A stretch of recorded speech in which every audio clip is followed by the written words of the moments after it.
Wagwan people, this is Nick from Jamaican State of Mind podcast. And the next episode we are going to listen to, you have 2 parts to it, and this part 1. Me and Carter did it and was joined by one of my bruv from out UK, London to be specific, Dane. And the thing episode go longer than usual. You know, it was long, ain't it? And so me had to split it up. So so this is part 1. Yeah, definitely check it out. It was a good conversation. So check it out and listen out for part 2 next week. Alright? Everything is fine, yeah. I'm in a jam down state of mind. Jamaican state of mind. Everything is fine, yeah. I'm in a jam down state, yeah. Jamaican state of mind. Welcome to another episode of Jamaican State of Mind podcast. This is your host Nick. And this episode here, I'm here with my co-host Carter. And I'm joined by a special guest out of UK, London to be specific. One of our Rubberlock brother from many years. Join us on this podcast. Welcome to the podcast, Dane. Yeah, I give thanks, Nicholas. Nice for having me, Respect. Yeah, man, blessings to talk to you, man. I know it's been years we talk to each other, but now and then we message on the social media and them thing there. Yeah. But glad to see you and see you're doing well, Yeah, man, see you here, brother, man. Wow, good one. You've got about 20 years now, so. No, man, I put a type on it, man. I make me feel too old. Maybe 50. Yeah, I've been a while, You're close to 20 years, Kawa, from 03. Yeah. For me. Life begins at 30, that's a good thing, Yeah. So we stay young. Yeah, great, man. Exactly, man. Yeah. So I go, Carter. Well, I don't know, but it's a thing where when you appreciate the sunshine and the palm trees that you normally neglect. I've been going outside, but just to see the lack of socialization and the restrictions where people just don't even want to look you in the eye anymore. I was standing. I went to the car wash, and this gentleman, you could see the tension. 3 people were in the line, and he was standing about. I can tell you it was more than 6 feet. 6 feet. And when somebody come to the door, he was looking at the person like, "Why are you coming through the door?" I'm like, "Listen, man, I understand that we're trying to do the social distancing thing, but I think." Sometimes people are looking at each other whether it's discrimination or it's really social distancing, but that's another topic, Another topic, man. Everybody's scared. And Dean, before we get into some stuff, you on the last episode we discussed some of the social effect and things that are going in the US. Is it what I'm saying? Yeah. One of the reasons I'm glad you're on this podcast here, because I want to get your perspective of stuff what going over in the UK. Because we see a couple of news and yes, Prime Minister, him have it and things like that. So what going over there, so with everybody going the pandemic thing like we over here? Thing is, UK specifically, if we should look at Europe, let's say. Yeah. If you look at Europe, Italy really are going through a real crisis, Yeah. Almost touching 9,000, if not more, deaths, and over 92,000 cases. Wow. I think I yesterday I looked on a statistic where, in terms of cases, the top 10 country with cases make up almost 60% of the world GDP. So when you look on that, you can say, all right, economic crisis around the corner. When we come on to the UK, Boris Johnson announced, I think, around March 24th, the full lockdown measures. But if you notice, Italy, from mid-February, they must suffer. So everybody said that too late. And the fact that you cannot too late, UK UK curve, because they have the terminology now about flattening the curve. UK curve still a peak, So, but the good thing with the UK is that they're so well resourced and can move fast, unlike a developing nation where if it get wet, you can't really continue. So, I think they want to do some good thing. The main thing what hospitals need from the NHS standpoint are ventilators, and they're trying to see if they can construct their own ventilators and build this ventilation factory. Plus, they might try to import from overseas. So that's the biggest thing. Yeah. But when I watched that interview this morning with Michael Grove, I think he was some big politician in the UK. He's been saying that what we really need to do is stay home and then get tested. And I think the one Tony Blair, the former UK Prime Minister, he served for about 10 years. This institute where we have sort of crisis management across the world, and Wayman says that the only way we can go back to norm is if we get massive testing done. What that means is that we just need to start testing the entire population, then we can start isolate and say, okay, who have it and who not have it, who can start go back to work and who can't leave them also. Because Wayman say they want a retrograde of what happened like in China, because China starts saying, okay, go back to normal life, and then the curve start peak again. So the only way you can do it is through testing. You know what I mean? So hold on, Bugger. Yeah. So you're saying recently China has experienced regression? Like there's just yeah.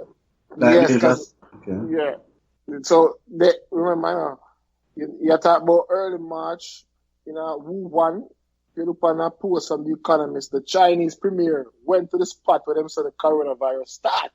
So he was in my mind, he might try to show the world, so, okay, China have it under control. Can go to the exact spot with one of them, because surgical flimsy mask around his face. Yeah. Then now, 2-3 weeks later, them start, ease the social restriction. Go back to work, go back to movie theaters were opened in Beijing and all them things. And then now the things start surge up again. So where UK try to, UK people or even European people, they're very specific. How long do we just stay at home and only can go to once or twice? And the thing is, everybody has skirt around it specific. Nobody now wants a 2-3 week.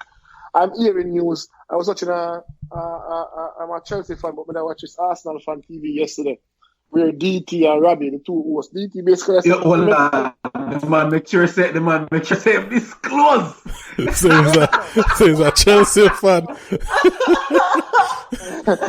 Boy. All right. What you? What I'm trying to say is that the reality thing is, Nicholas and Carter, is that we could be in this thing all the way up to October. You know what I mean? Because the man must say right now, Premier League, remember the Premier League have to stop, right? And I must say before the league can start back around October.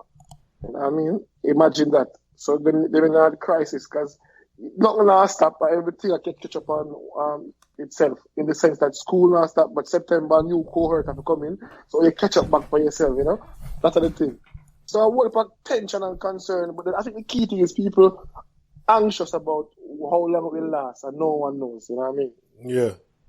So yeah, man, a good vibe. I say same thing I go on over here, in similar fashion where our president. Man, I call it a hoax. Just two weeks ago, I saw the man started the thing serious. And it just like, just like I said, one person, I remember when the one person didn't have it. And within like a week or two of that one person having it, it just spread. Mm-hmm. And, I've never take it serious. And I same thing, we still arise when we not reach the peak yet. So, some state worse than some. I think New York is the epicenter of it in America, and I think America just passed Italy in reported case. America have over 100,000.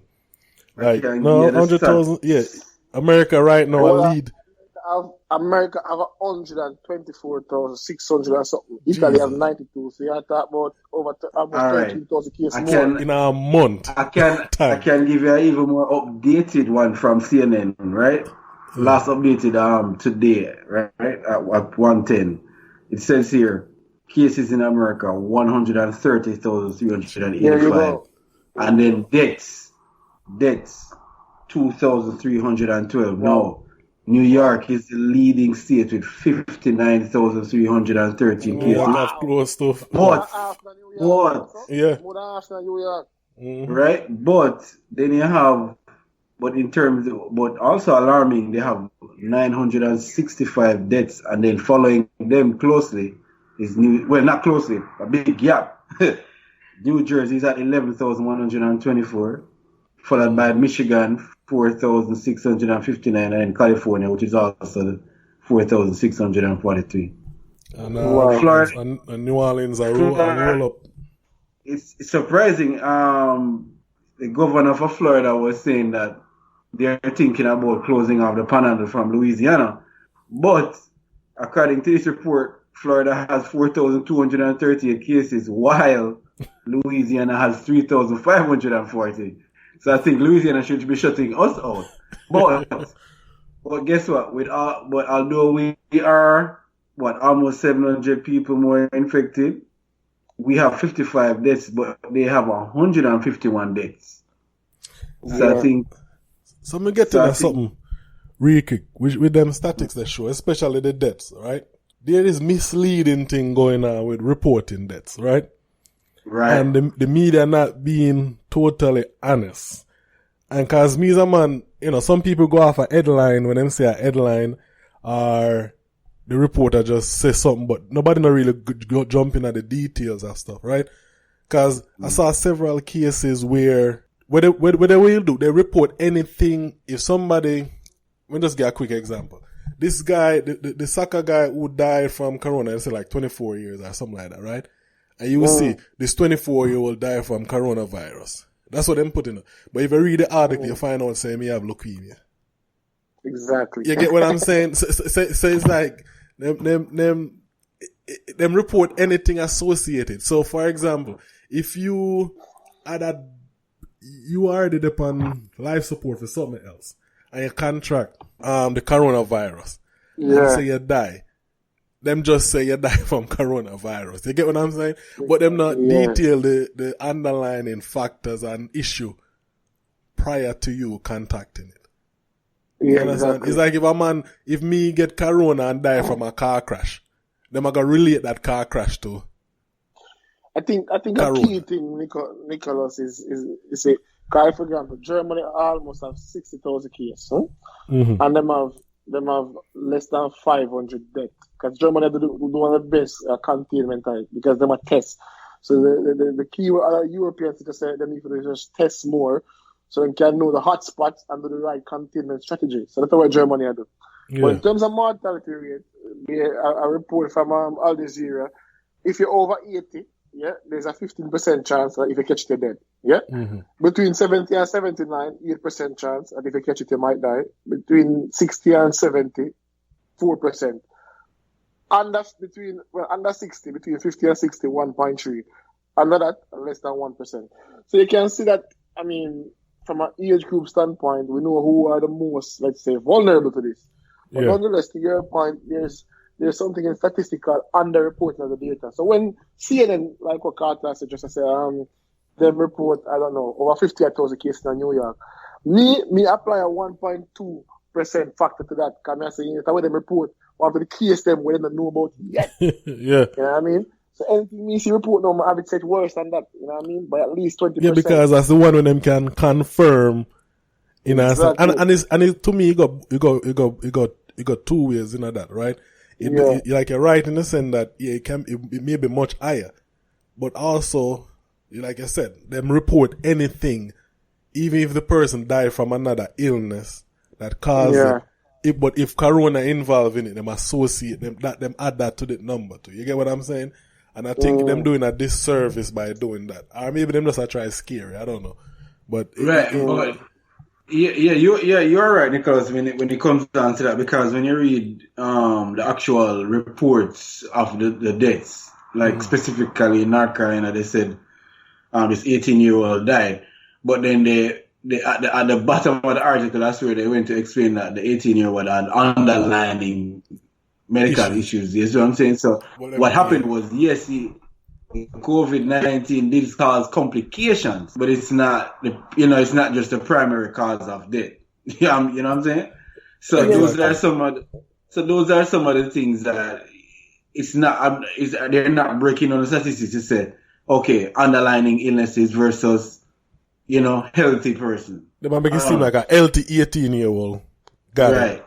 and died.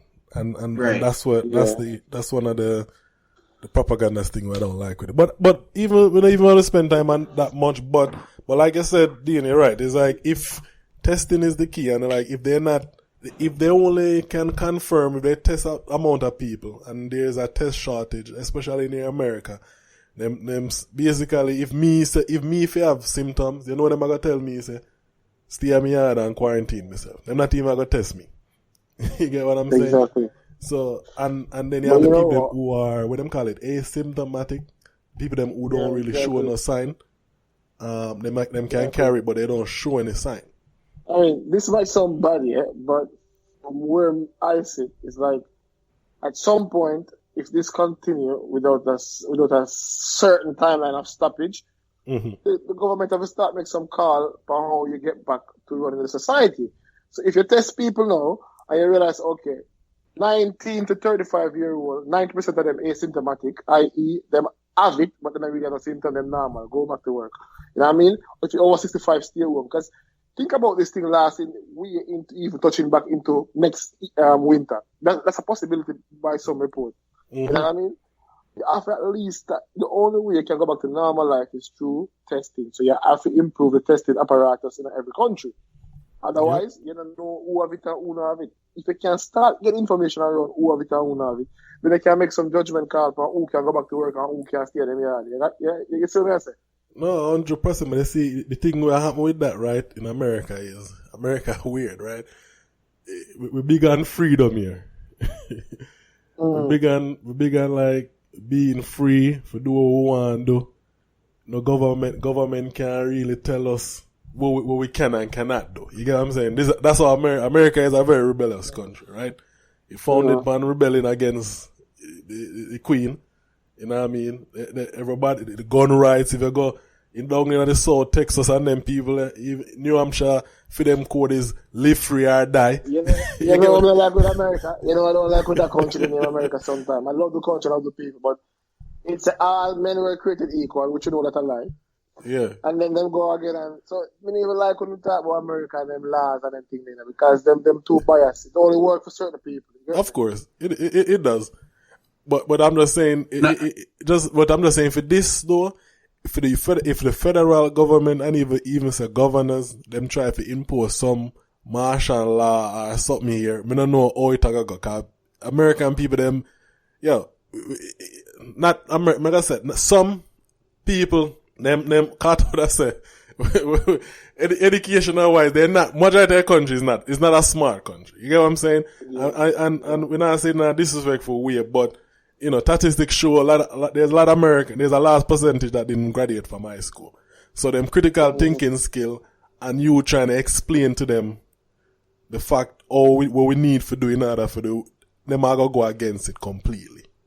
Yeah. It's like the government have to find a way for kind of, I don't know, they have to find a way to impose it, because just from an economic standpoint, the business people, them not considering shutting down, and they don't want to shut down.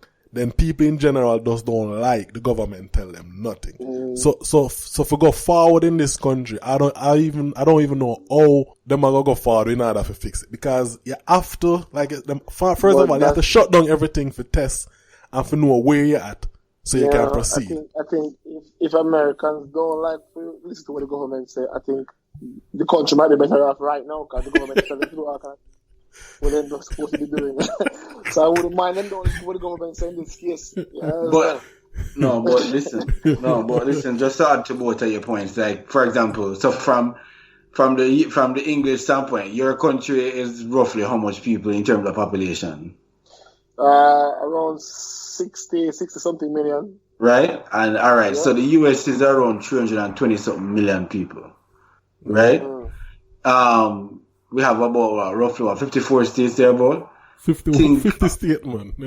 No, you called Hawaii and them that Guam. state, but you have territory. You have a lot of territory. Right. About 50 states. Well, them gonna say Guam and Puerto Rico and Hawaii and all them places. But just to show you, one person, right? Of course, who is supported by the Senate, right? They have to vote. Typically, that's what I'm calling the United States. It's really 50 different countries you're dealing with. And then within those countries, you have big cities. Like I said, the governor of Florida talking, right? And each city, and this is just South Florida, from Miami to West Palm Beach, right? Just that South Florida section. And every mayor is saying something different. They're saying, okay, we're going to shut down the restaurants, but you still can go and pick up and drive through, right? Then you have another place say, listen, shut down everything and it's only gas station and supermarket and service centers, right? And of course, emergency medical facilities. But then you have another place, last week, Friday, March 20th, Tampa Bay. There were people spring breaking on the beach same way. You get what I'm saying? So it's like... It's a very difficult country to manage, bro. It's like 100 miles going south Miami. Them from they kept reacting to what New York was doing. Oh, New York shut this down. Okay, we're gonna see if we can shut that down. Until them say, okay, well, the mayor of Miami have it.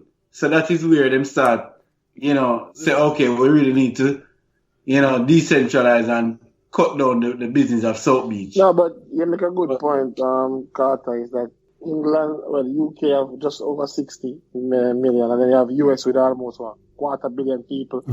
You know what I mean? So it's a difficult country to manage, and then, the importance of the country to world economics, you're talking about 25% of the world GDP. So it's very crucial that we get it right. But the thing is, I think there's a lack of political will. When you see Trump is a capitalist at heart, you know what I mean? When him decides, all right, $2 trillion bailout package. And when I watch this Trevor Noah podcast, and he must say, listen, Trump decides, all right, $2 trillion bailout package, and all the people who is basically speaking his language will get sort of bailed out, you know what I mean? So it kind of sad to know son of a leader who don't have the best interest of the people at heart. He might go against the medical recommendations, some scientific hypothesis. So we might try to. Mm-hmm. You're right. Listen, two things. The bailout, right? And I'm saying, the media is kind of crazy again. It's actually $6 trillion, right? And nobody, hear about the other $4 trillion. The $4 trillion them say, and I mean this youth here talk on Facebook, and him send me the article out of the New York Post. So I'm gonna put $4 trillion in a reserve for help business is need to. So, but on the news you only hear $2 trillion, right? But them not discuss the other $4 trillion, because if them discuss that, people are gonna be upset. Yeah, they're gonna be upset. Exactly. Yeah, but like I say, Carter with America is to put it in a perspective, in America is like how you have the European Union, whole bunch of country and then call it the European. America is literally that, and I think our United States. Every state have their own laws and do their own thing. So it's kind of hard to get everybody to come together, to come make a point. You know what I mean? But you put it straight earlier. If them have to stop, it have to reach a point where them have to shut down, test, know where them at, know the statistic. All right, we had this point here, and then we can make a judgment call. All right, what we need to do. But if we're not there yet, we don't know. If you think about it, nothing. This will not feel. Right now, it's too much uncertainty. Lots of fake news. You have to check facts right now, left, right, and center. Yep. So as soon as you put a ring fence around the data, you start be comfortable taking a risk. Then you can take some calculated risk. But until then, I think we're just in a infinite, let's say, lockdown. You know what I mean? Because we don't. So, all right. So let me ask you this, right? So your industry, your industry and your particular company, have you already seen effects of it on the workforce? Have they already started layoffs? So listen, if you look on, let's say industry, let's say you talk about fast moving consumer goods, which is retail, because we don't want to be too specific. When you talk about consumer retail, I mean, if you look at from a global standpoint, 1 in every 3 companies have a Chinese customer, and maybe even more of a Chinese supplier. You know what I mean? So the fact that it started in China means that a lot of supply chains are impacted. That's the first thing. There are some companies that are coming out stronger than others, but I think globally, a lot of companies will crunch, let's say. Now, you talk about, just think about who the government can work. Healthcare workers, grocery store workers, who else? Service stations. So everybody else, they on lockdown, and you can't work from home. If you have one construction site, man, we can do for your yard. Nothing. So I think depending on the industry, but I think most industries are definitely reforecasting them revenues. If it was something everybody can relate to, football, let's say. You know, right now the Premier League, in terms of TV rights, they want to pay back over £1 billion because they must say the season will be cancelled, and that's a loss for the entire. I was watching something like that. Footballers who get £200,000 a week would have to be taking cuts. So that the good thing with this, I don't want to say the good thing, but the benefit of having it affect so many people is that you really see that, I mean, economically, it's going to be widespread. You know what I mean? Yes, right. But have you seen layoffs yet? Have you seen layoffs in your... The thing is, we're in my space, we work for a bigger company. And I think just think about it, the bigger the company is, the more they can withstand this. But let's say this continue into a mid to longer term. Everybody will start to lay off. The thing is, companies have had layoffs already. You know, for example, the few companies that I know recently did a restructuring, so it's hard for them to do another one on the back of COVID-19. You know what I mean? But I think you will see, depending on the government response, right, and how accessible the bailout money will be in the case of the US and in the UK, where them put in some measures, people have to start layoff in the end. It might take a while to see it, because but talking to people are worried. You know, you talk to someone who their job was to be a delivery, a salesman. In another job now, because nobody now order food to come deliver to the house. You know what I mean? So the smaller businesses with think about a small business. He lives on cash flow month on month. He can't afford 1 month, 1 month stop the clock, So it's about scale. The bigger business then can survive this for a year, 2 years, because they have access to credit, they have access to all kind of thing. The small business depend on the footfall. If they not walk in and buy something from Macy's, not gonna happen. Right, yeah, exactly. But all right, but what the direction I wanted to was going with, yes, you're in consumer retail, right? And the reason for asking you if there is any layoff is to see if is it a bottom up or a top down procedure? Do they cut from the bottom first, meaning, as you say, in consumer retail, right? Supply chain still has to go on because although we're on lockdown, we're still buying food, we're still buying necessities, right? Essentials. And of course, some of the consumer retail is a little bit of a luxury item in this time, but it's still a coping mechanism, if you want to use it as that, right? Yeah. So with that said, have those of the consumer retail companies, like, our last episode we had Wilton on, but they're still pushing along because, of course, they're a large portion of what we eat as snacks, so we don't even know it. So those items are still they're trucked across borders. There's still consumer commercial flights that are delivering these goods. I mean, we don't name it any specific company because we don't really understand. Right, no. But the thing is, for me, is three simple things. Yeah? One, I mean, you won't be able to tell exactly right away because, for example, companies that in this space, for the first, let's say for March, people won't buy up a lot of things, right, and hoard, right? So the real impact of this will start to be seen around April, May, when people can't afford to rebuy again, especially people who buy daily. So the real impact of this will be around April, May when it starts the sales drop. I think March is a bit of a deceptive month for you to judge it because people stock up. So when the cash flow start run out, April, May. So let's see how it looks. But definitely Carter and Nicobel, this thing will impact a lot of people. I mean, how and in what magnitude, not sure yet, but definitely going to be very serious, you know? Yeah. Trust me, already. That's just before you jump on, because just to move it into a different direction, it's just a matter of even response. The response I'm seeing from the government, and then of course then the different states, where Florida is a huge part of the GDP is hospitality and restaurants, right? Food and beverage. They were the first ones to get hit. The first, right? Because of course, yeah, talk about that. Now we're about Jamaica.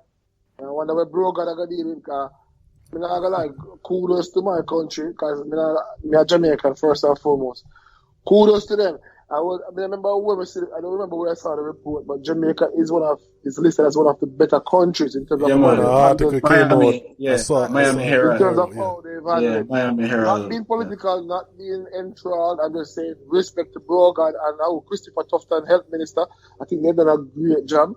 The worry for me now in Jamaica is on the back end of this, yeah? When you have tourists, all the hotel living up. My family at Ochi, them tell me, no, Ochi is dead, huh?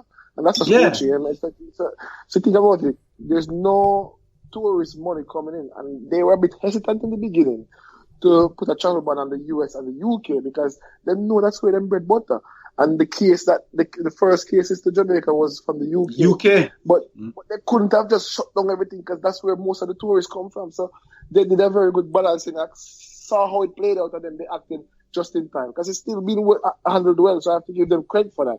The worry now for me is that how the small man on the street, people going to the shops in Jamaica, them go every 2-3 days and then buy a quarter of bread and then buy quarter this and quarter that. They need money every day come in. Every day footfall money them deal with.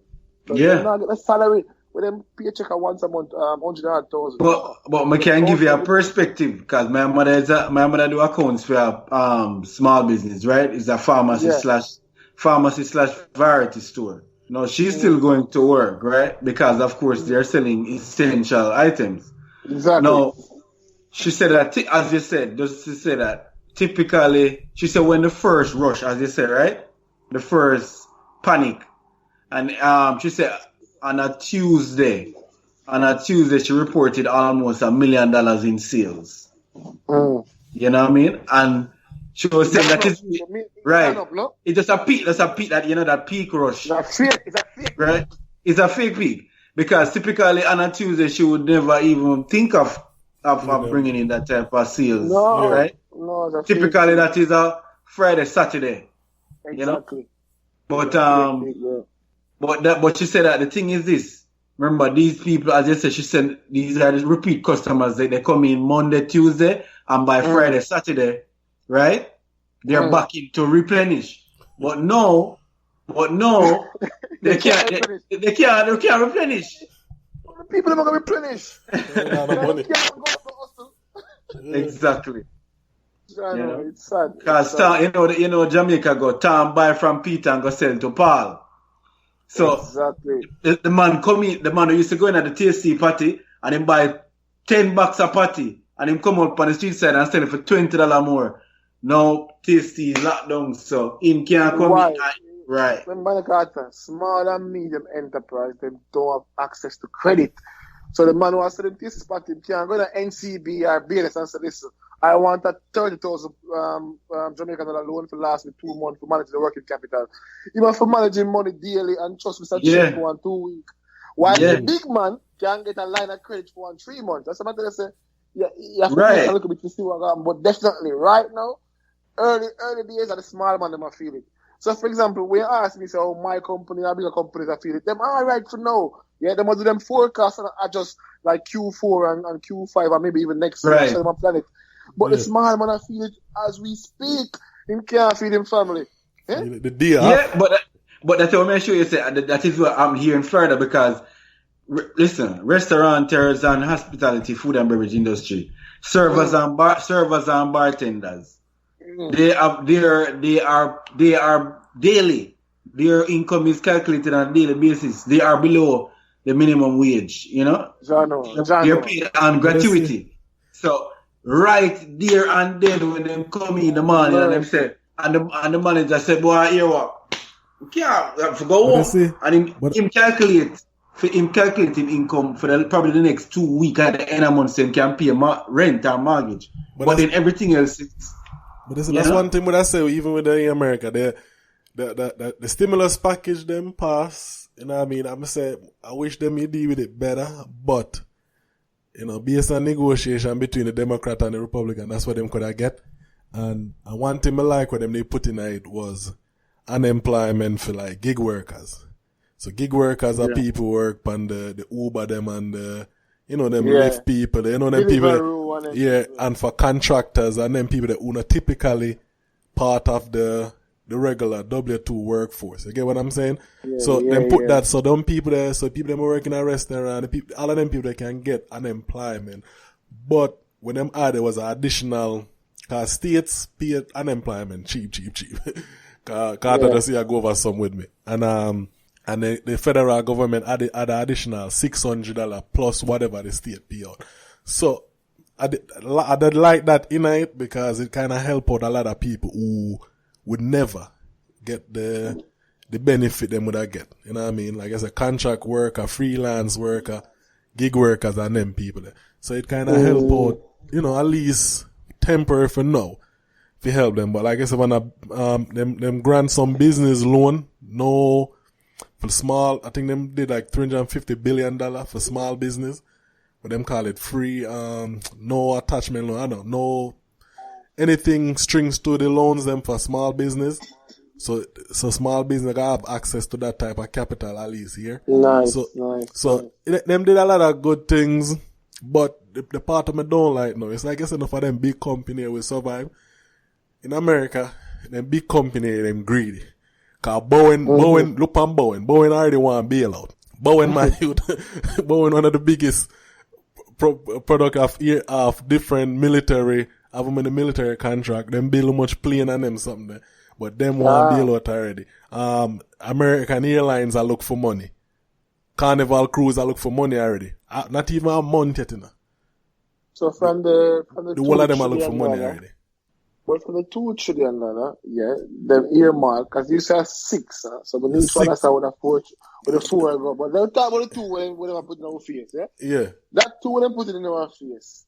When me see them says that 60 billion is for airlines alone. No, I'm not saying it's unfair or it's fair, but all I know is that if you have an airline company right now, you make zero. Yeah, I mean, you make losses because fuel prices are damn expensive, even though it kind of go down as well. But just that the fact that you're not getting, nobody not travel going on. Nobody not travel. Then deserve a little bit. The thing is, it always remember, who the real power lies, the House majority is with Republicans. So them can run everything. And they're conservative people. Them believe in trickle-down economics. So what they're going to do is, they're going to give all of the big companies for them fair share. Just like 2008. History never lie. They gave, after the financial crisis, the people that actually caused the problem were the ones who were bailed out. The banks. $1.4 trillion they got. Exactly. So let's just hope, as I said, but there is, it trickle fast. Over trickle along fast, because that's all we can pray for. but there is underlining things behind that too. Yes, they gave them money and but what? But in this bill, what they tried to do was to alleviate the problem where they gave them the money and they went back and buy the stocks. Yeah, because so that is what this bill is trying to prevent. When they did, them take the money, right? And instead of helping the employee, what them always do, them buy back them own stocks and them stock price value go up. So what happened is, so now the CEO, they make bonuses and all of them money there, and the regular people, them don't make no money. So one of the thing is what I try to make sure, say them help the little man, the regular everyday worker. But, like I said, the Republican then control the Senate and the presidency, so it's not gonna happen. But listen, we are talking a bunch of economics. But But really and truly, though, I mean, so basically the ANU pretty much said, you don't think it's hard to put a timeline on when we'll possibly move back into a mobile economy, because at this point, my industry particularly is construction. Natural gas is be specific, right? Now, they've considered us as essential, right? So the guys in the field are still, because them say they're putting in critical infrastructure. That is what them say. That is what them claim, right? But my thing is this: yes, the guys are still, working in the field, so that means the company is still making income, right? But at the same time, there are certain procedures that we do that involve interacting with the public. Yeah. Right? So it is causing a backlog in procedures. Because some of them you have to enter into people's private property, and people have the right to deny you access to the property. Now, that also contributes to possible exposure layoffs, if not. You know what I mean? Because backlog means you're not going to have people working and able to complete them job. All my approach is that the same thing layoffs will come.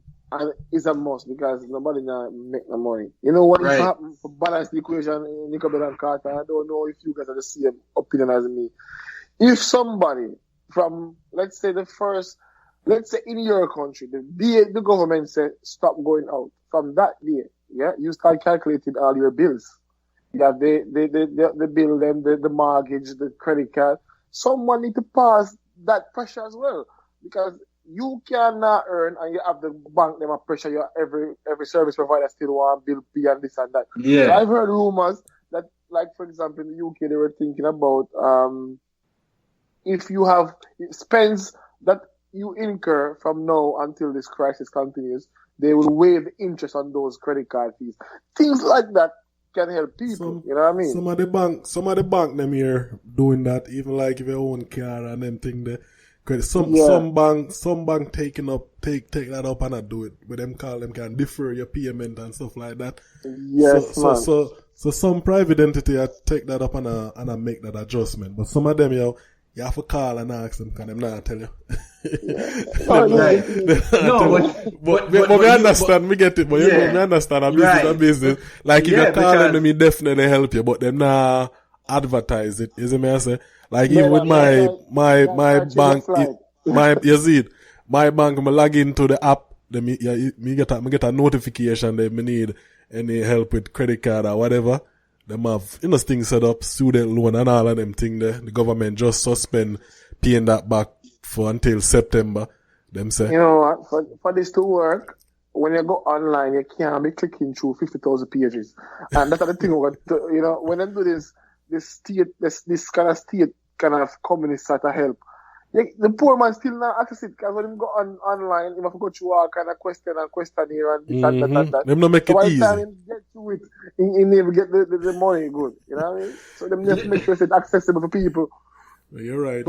You need to simplify the process, but like I said, right now the government hasn't making a law here for kind of do that. It's just individual business that take up, and I try to do that. You see it?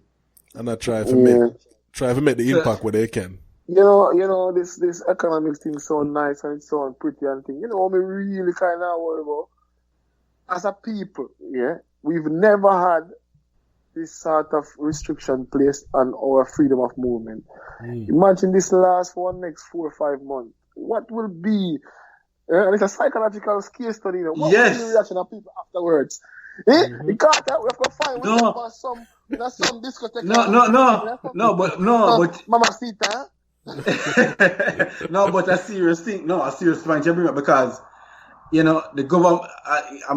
I don't want to jab at the governor of Florida, but he did use that angle to deflect the question of, because they keep coming at him as why you don't shut down the movement, right? So his deflection was he have to consider things like this, child abuse, spousal abuse, drug addiction, all these mental. It's a crazy domestic abuse. I say an article was a domestic abuse spike.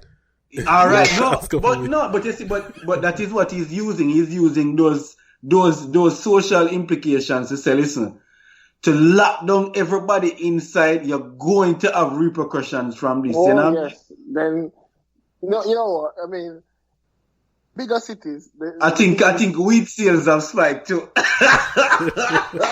Weed man money ever go. Spiked. Cause weed man right now, everybody they want. So I mean, the transactions are, you know, people need them anxiety levels to be controlled.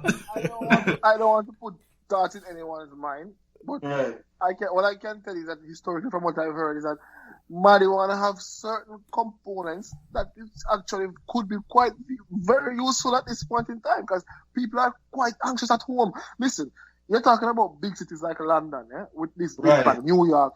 Listen, I would like to say you have backyard and nice front porch. You know, 1 box, square footage per property is very small. You know, 1 box. Yeah. So you know, 1 box confined. It's slightly better than prison, I must say. It's slightly better than prison, but you know what I mean? Yeah, you know, a serious thing depends on where. You know, I see people. I think at Bronx, we see them show some people are singing with each other. People have to get creative. But I know it depends on what part of Friday live, but still, we live in a spot where we can go to the road, go jog and, you know. But we are talking about all the negative, right? What you think gonna be a positive? If this was shut down for a while and business have to adapt, right? What one of the positives is coming out of it? At least on the workforce point. What kind of positive is coming out of it? From a workforce standpoint is, you know, as a millennial, all of us, we've been trying to see if we can work from home for a minute. All right. So a long time I've been telling my boss, big boss, can I do 2 days from home? I mean, because them old school, them think you're less productive and it can't happen. Now, with everyone doing this, it's going to become a new norm that even, it's already there, but I think a lot of companies will be more open-minded to the concept of working from home. Because they're going to realize it actually can work. You know, and give people that freedom of choice. So maybe a mid to long-term outcome of this is that we're going to stop up these big brick and mortar buildings where we go into offices and nice places. It starts already with companies like WeWork and everything, the way you can just have a mobile office. So that's I think that will be the biggest social change. Exactly. That's what me I think. I mean, Carter here talk, you know, and me I say, I used to work for this other company and a technical manager. I used to literally just go in with my laptop at morning time, right? Go in the office, plug up my laptop, log on my laptop, do work, and when I'm done, me lock down my laptop and take my laptop and go home. I'm saying this not make no sense. Like, me no need for that, so every day. Literal. You don't need to, bro. In fact, there's something I'm gonna say. You guys in the States, people are actually working. Well, I don't know if it's working, but they're logged on for 3 hours more per day. And in the UK and Europe, it's averaging another 2 hours. So if they're logging on and being productive, people are actually working more hours when they're working from home. I personally, I find myself more productive because I can sleep an extra time. Not that I'm going to start working late, but I don't have to travel. So you save an hour on travel either way. Yeah, and then you can start right away. In fact, you take less breaks when you work from home. Yeah, you literally, someday you don't take lunch, you work through lunch, or you eat or whatever. You're more productive, you get more done, and I think this gonna show a lot. Cause I think business, like I said, them still have the old mentality where them just want employees sit down in an office for look upon them and for watch them. Exactly. And I don't think they don't look at the benefit that money they can save as a company. Also, exactly. it can be part of your hiring thing. You negotiate like, all right, salary base and hey, I can get 3 days at home, 2 days in the office for this. You get what I'm saying? It can be a lot benefit the whole society. And even I saw this company was cutting staff down to 4-day work week, because they want to save back on like salary and stuff like that. And that can be a side factor that if people are more productive within a 4-day work week, some company can change that. Cause it's all about numbers. If you produce within that time frame they give you, and you're making the company more profitable. The last decade, it's been a part of the conversation, and I tell you that a lot of companies, and Carter is probably better speaking than me because I'm not HR, but I think companies have started to use it as a negotiating strategy. So they want to say, okay, you can work from home 2 days a week. Carter, have you seen this in the last decade as a trend of like? Oh yes. Oh yes. As you bring up millennials, right? But you have Gen Z, right? But that generation that's born in the late 90s and probably even early 2000s.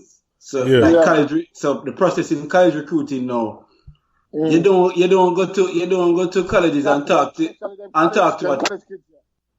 to a 21 or 22 year old about 401k and pension plan. That is not. They don't even. If they might fall asleep on you in their presentation.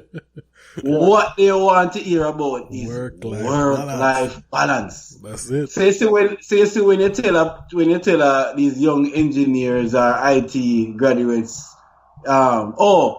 you'd have to come to the office 5 days a week. No. I don't want to hear that. The first questions they're asking is mobilization and flexibility. Why is it that they're going to ask you? Why is it that they're required to be present physically for 40 hours a day and then travel? And then they're calculating, their travel time. So they're saying they're spending on average 2.5 hours per day traveling back and forth. So they're saying this is like the internet for people for the argument of working from home. It revolutionized everything right now. You can no longer the older folks who are a bit antiquated can tell you that you need to be present. Yes, there are some benefits of being physical in the office because meetings and all that.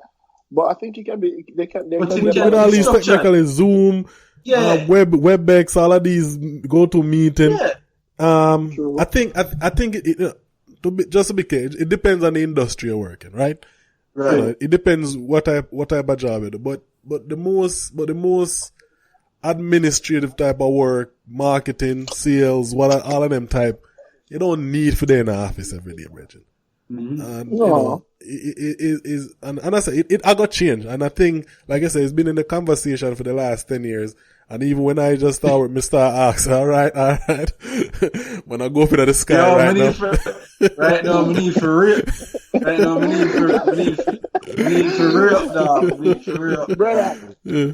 Brother, medicine important, yeah. I'm the only man there. Yeah, right.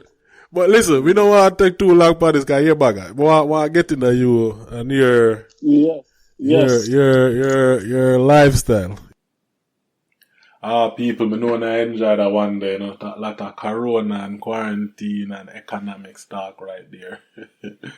Yeah, but I'm say this is part 1 of part 2. Part two will be coming out next week. You know what I mean? So, got a good conversation. I'm gonna be continuing with Dean and Carter. So listen out for that one the next week. But in the meantime, remember to like and subscribe to the podcast. Share it with friends and family. Feedback is always welcome. Remember to reach out to us anytime you want. You can reach us at JamaicanStateOfMind.com. You'll find all of the link to where the podcast is available and all of the social media platform as well. Jamaican State of Mind Pod on Instagram, JA State of Mind on Twitter, Jamaican State of Mind on Facebook. Alright? So listen out for the continue of this discussion next week. Next week one will be a little fun one, So stick around, people. Until next time.